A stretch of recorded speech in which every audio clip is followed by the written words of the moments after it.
Gemini AI ব্যবহার করে আমরা 3D কিছু ছবি তৈরি করব। শুধুমাত্র আপনার ফেসটা আপলোড দিয়ে দেবেন, অসাধারণ কিছু 3D ছবি তৈরি হয়ে যাবে।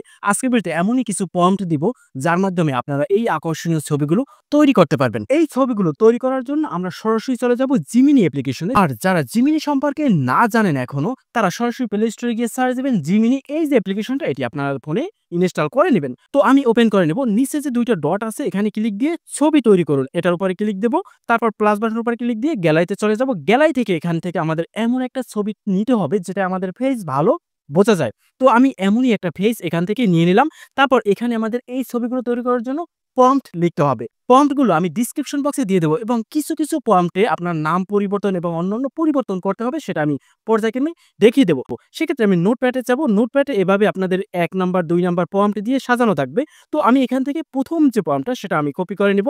তারপর এখানে আমি সরাসরি গিয়ে পেস্ট করে দেব। এই প্রম্পটটায় কোনো সংযোজন বিয়োজন নাই। তো সেন্ড করার পরই কিছুক্ষণ একটু লোড নিবে। লোড নেওয়ার পরই দেখুন কত সুন্দর অসাধারণ 3D টম এন্ড জেরি নিয়ে একটা ছবি তৈরি করে দিছে।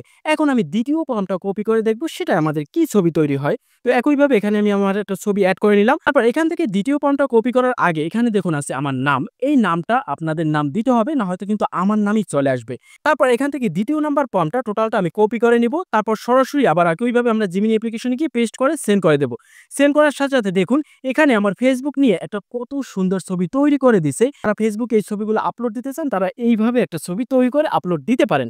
এখন আমি যদি আপনাদের প্রত্যেকটা প্রম্পট দেখাতে যাই, তাহলে কিন্তু অনেক সময় দরকার হবে। তো আমি কোন প্রম্পটটা কোন ছবিটা হয় সেটা আমি আপনাদের দেখিয়ে দিচ্ছি। তো এখানে আমি তৃতীয় নাম্বার প্রম্পটটা দিয়ে ছবি তৈরি করতেছি। এখানে তৃতীয় নাম্বার প্রম্পটটা ইটস মহিবুল্লাহ যে আমি নামটা দিছি, এখানে আপনারা আপনাদের নামটা দিবেন। এই তৃতীয় নাম্বার প্রম্পটটায় কিন্তু এইভাবে ছবিটা হবে। দেখুন ছবিটা কত সুন্দর এবং প্রফেশনাল। এভাবে আপনারা কিন্তু তৈরি করে নিতে পারেন। চতুর্থ নাম্বার যে প্রম্পটটা, সেটাই কিন্তু তৈরি হবে এইভাবে ছবিটা। যারা বাইক নিয়ে ছবি তৈরি করা পছন্দ করেন, তারা এই প্রম্পটটা ব্যবহার করতে পারেন। পঞ্চম নাম্বার প্রম্পটটায় কিন্তু এই রকমের ছবি হবে। যাদের 3D ছবি এই রকমের করার ইচ্ছা আছে, তারা পঞ্চম নাম্বার প্রম্পটটা ব্যবহার করতে পারেন। এখান থেকে আমাদের যে ছবিটা ভালো লাগবে সেই ছবিটার উপর ক্লিক দেব। ক্লিক দেওয়ার পর নিচে দেখুন আছে জিমিনির একটা ওয়াটারমার্ক। এই ওয়াটারমার্কটা রিমুভ না করলে মনে হয় ছবিটা আমি এআই দিয়ে তৈরি করছি। তো ওয়াটারমার্ক রিমুভ করার জন্য আমরা উপরে যে ডাউনলোড বাটন আছে, এটার উপরে ক্লিক দেব। ক্লিক দেওয়ার পর সরাসরি গুগল ফটোস গ্যালারিতে চলে যাব। তারপর এখান থেকে আমি এই যে ছবিটা একটু আগে যেটা ডাউনলোড করছি, এটা ওপেন করে নেব। নিচ থেকে এডিটের উপরে ক্লিক দেব। তারপর অ্যাকশনের উপরে ক্লিক দেব। এখানে দেখুন আছে ম্যাজিক ইরেজার। তো এটার উপরে ক্লিক দেব। দেওয়ার পর এখানে থেকে আমাদের যতটুকু ইরেজার করার দরকার আছে ওয়াটারমার্কটা আমরা সিলেক্ট করে দেব।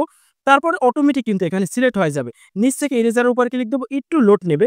লোড নেওয়ার পরেই কিন্তু দেখুন আমার ওয়াটারমার্কটা কিন্তু চলে গেছে। এখন আমি এখানে টিক মার্কের উপর ক্লিক দেব। সাথে সাথে কিন্তু এটা সেভ হয়ে যাবে। উপরে সেভ অ্যান্ড কপি, এটার উপরে ক্লিক দেব। সাথে সাথে আমাদের গ্যালারিতে কিন্তু এটা সেভ হয়ে যাবে। দেখুন আমার কিন্তু গ্যালারিতে সেভ হয়ে গেছে। এটা কিন্তু ওয়াটারমার্ক রিমুভ হয়ে গেছে। এভাবে আপনাদের যে ছবিটা ভালো লাগবে সেই ছবিটার প্রম্পটটা কপি করে আপনাদের পছন্দ মতো 3D ছবিগুলো তৈরি করতে পারেন।